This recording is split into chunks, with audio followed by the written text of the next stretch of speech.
Hey everybody, today we're going to talk about cold weather hammock camping setups. Stick around. Tick, tick, tick, boom. Hey guys, thanks for joining me today. Appreciate you being here. You know, some of us know the joys of hammock camping. It took me a very long time to come around to the fact of hammock camping kind of beats sleeping on the ground in the summertime, but I finally found out, and then the only thing to stop me from sleeping up off the ground in the wintertime was I didn't think I had all the equipment needed and that I was going to freeze. I thought that you had to have all this cold weather stuff. I thought you had to have underquilt, overquilts, you know, all this big bulky padded stuff filled with down and all this other stuff. And on top of that, it can get pretty pricey.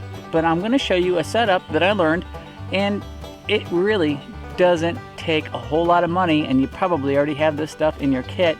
And I personally slept in this setup down into the low 20s, high teens comfortably. So let's take a look. All right, so let's start with the hammock, guys. What I use is a Warbonnet Blackbird XLC. It's the big one. It's got the double layer in the bottom of it, and in that double layer I put one of these puppies right here. It's a sleeping pad. You don't have to use a sleeping pad. I generally do. I find that it helps with the cold butt syndrome even in the warmer weather, and it just provides for a nice even lay. So let's stick that in there.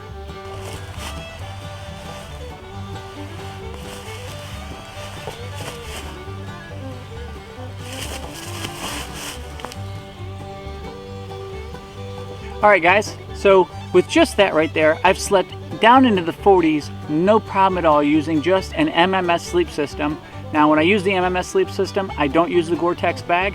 I use the black bag and I use the green bag, and I've had no issues whatsoever down into the 40s, slept like a log through the night. But what happens when it gets down to the 30s and the high 20s?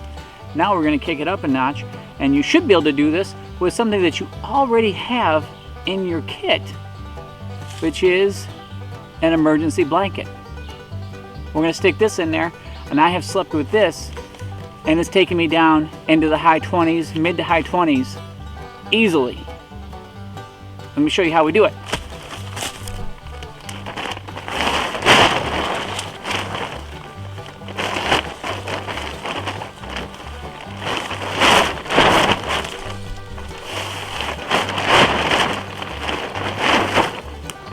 It reflects body heat, right? So put this inside your sleeping bag, it's going to reflect your body heat right back up at you. So let's line our sleeping bag with this.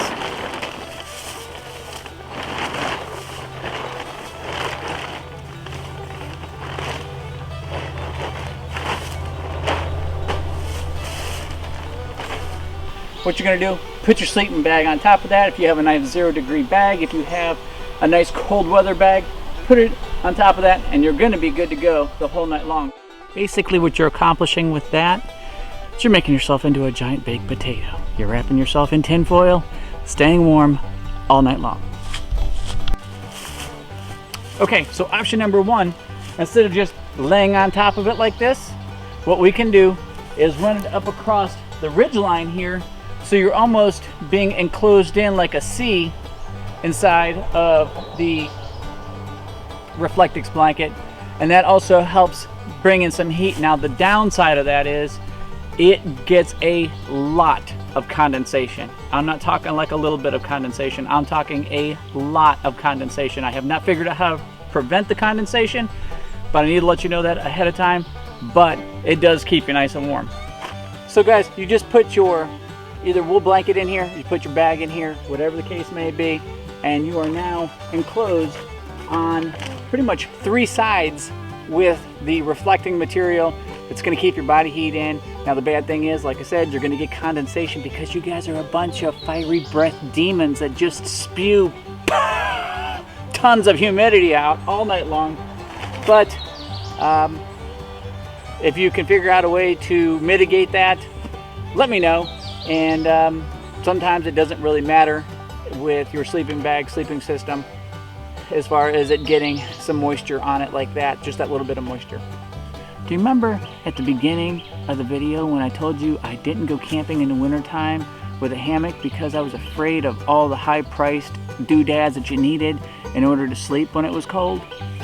Well, here's an alternative for you. It's a one-wind underquilt, and it is the cat's pajamas.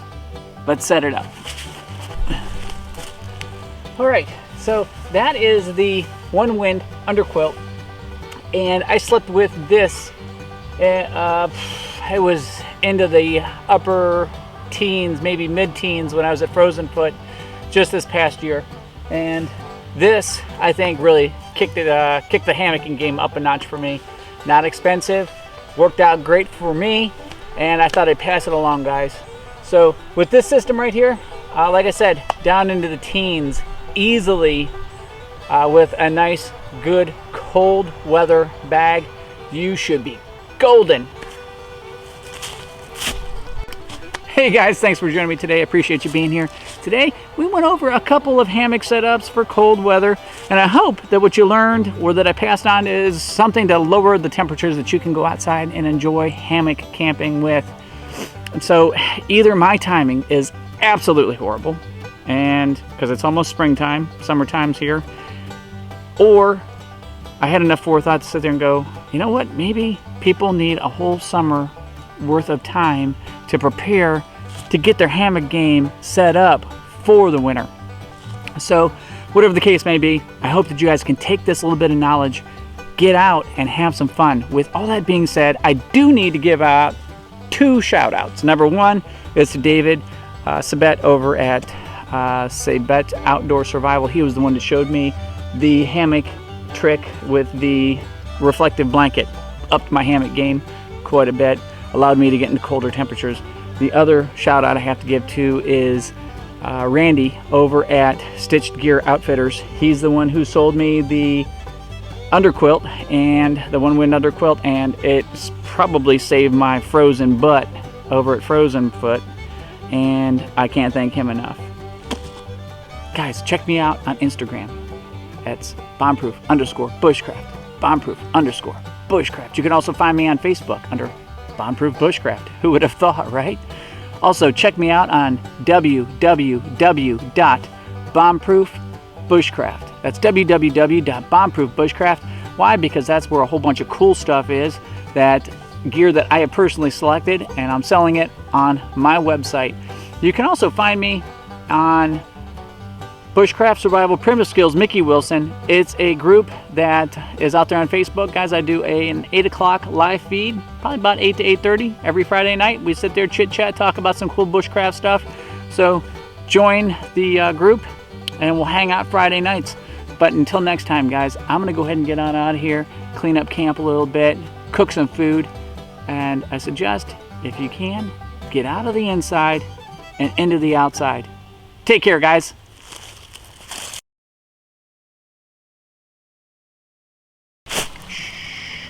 Right behind me, I was walking down this creek. Right behind me, there's a whole bunch of bears sunning themselves. Now, these aren't the bears you're thinking of. These aren't the teddy bears. These aren't, grizzly bears or polar bears. These are gummy bears. And it looks like they're newlings. They've just come out of their larva stage. They're sitting over here soaking up the morning sun. I'm gonna go see if I can grab them.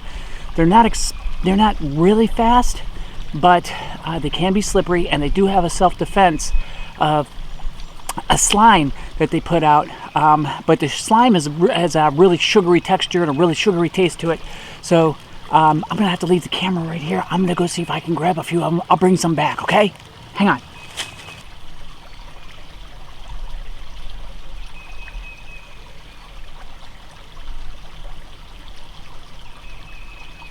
There's a whole gaggle of them there. There's a lot of them. I should be able to get a few of them and bring them back.